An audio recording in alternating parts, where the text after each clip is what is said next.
I see this all the time and no one ever talks about it.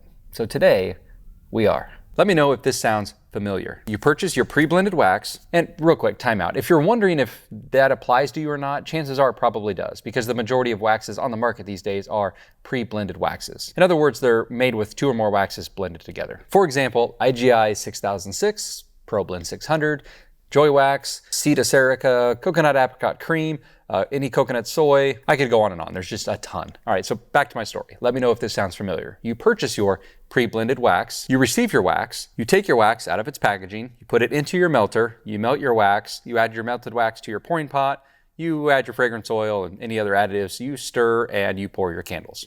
Sound about right? It should, because that's a pretty standard process. So did anyone catch the potential problem with that process? So I'll give you a few seconds to make your guess. Go ahead and put it in the comments below before I tell you, but no cheating. All right, now I'm sure some of you are thinking, well, he didn't tell us what temperature he added the fragrance oil at. That's because I'm assuming that you're just gonna follow your general candle making process, right? Just an assumption that you're making your candles normally. You're making your candles just fine for whatever type of candles you're making. Besides, the issue that I'm referring to happens before this point, before you even start making. Now, some of you might be thinking, well, he didn't preheat his jars. Well, 1, I just didn't really talk about it. And 2, no, that's totally optional anyways. Now, some of you being a little bit more clever are probably thinking, well, he didn't put wicks in his jars. Okay. Once again, I'm assuming you're following your normal candle making process. But again, the issue is even prior to that. One more hint. The problem is in the first couple steps. Any ideas? All right, so if you haven't figured it out, the problem is this. All pre-blended waxes should be blended. Again, blended again. In other words, they should be melted down, stirred, and mixed together thoroughly before you use them, especially if they've been sitting for a while in between uses. So how many of you got it right? Again, let me know in the comment section below, and be honest, it's totally fine. No one's judging here. Now, if you're a new candle maker or a candle maker that's just never heard this before, you might be wondering why. They are, after all, pre-blended. Well, therein lies the problem. Different waxes have different weights or densities, viscosities, melt points, just general differences in overall characteristics. And because of that, it's quite common for some subtle separation of those different waxes in that blend. When formed together as one wax blend, they act as one, at least for a while. But again, because of these different characteristics of the waxes in that blend, that can start to cause some subtle separation in that wax blend. For example, some of these heavier wax oils and components might start to separate from the others. And in doing so, they might work their way down and become more densely packed at the bottom. And as wax ships or just sits for a while, these different melt points and congealing points of these different wax components in that blend can cause some of those waxes to actually melt a little bit during transit or during storage, when the other part of the wax won't. In other words, the softer waxes, the one at the lower melt point, might actually start to soften up and melt a little bit while it's just sitting there.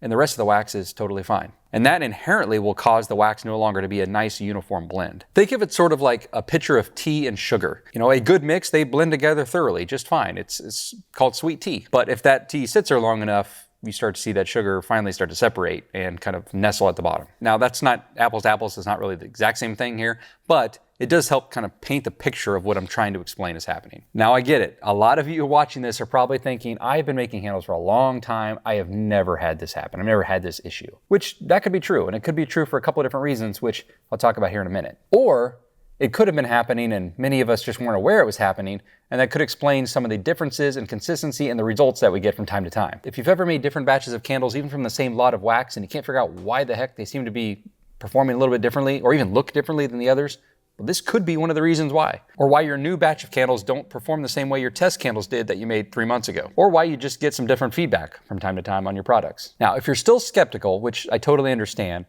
most honest wax manufacturers will tell you about this potential risk as well. I've had lengthy conversations with some of the largest manufacturers of wax in the country, as well as some other production experts in the industry that work with much larger companies than yours or mine. We've talked about this very issue. Now, issue might be too strong of a word, but we have talked about this very topic. The point is, if you're using one of these pre-blended waxes, which is a large portion of the waxes available on the market today, it's a very, very good idea to melt these down, stir them, and mix them thoroughly again before use, just to help ensure that any separation, minor or not, is mitigated before you use it, helping to make sure that the blend you bought is the blend you use. For those of you using larger wax tanks and melters, just put an entire case in at a time, for example, and make sure that entire case is melted down and blended back together. If you are using smaller melters, just do the best you can. And don't worry, if you're using something smaller than a case, like a slab, those slabs were likely packaged once the blend was still intact. So these manufacturers will take their entire blended waxes and then cut them and package them into cases and slabs.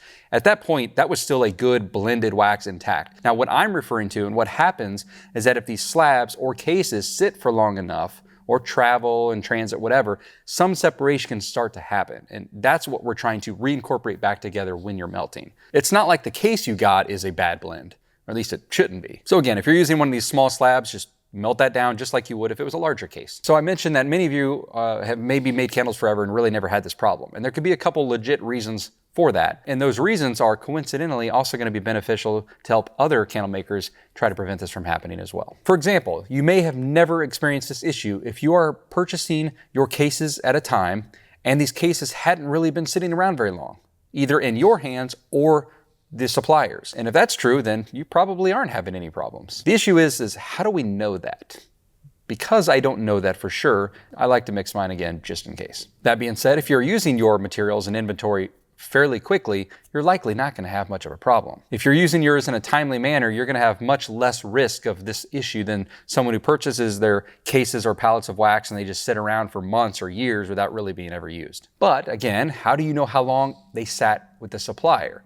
Fortunately, most of these suppliers have pretty quick inventory turnaround time and they're turning over that inventory often, so they're usually not storing their wax for very long either. Which is why, for me personally, whether I'm using a tank that size or my giant melter pumper, I'm always making sure I'm mixing my blends. Now, I mentioned if you've got a pallet of wax, and I don't want to deter you, there are tremendous benefits to buying your wax in bulk, both to save on the price of the wax and the price of the shipping. But if you're purchasing a ton of wax that you're never really getting to, then I would say in most cases, it's probably not worth it. Long story short, I think generally speaking, the best approach is to just get in the good habit of always stirring and blending and mixing your waxes just as if you were mixing your fragrance oil into your wax. Just get in that habit, especially if your wax has been sitting a while.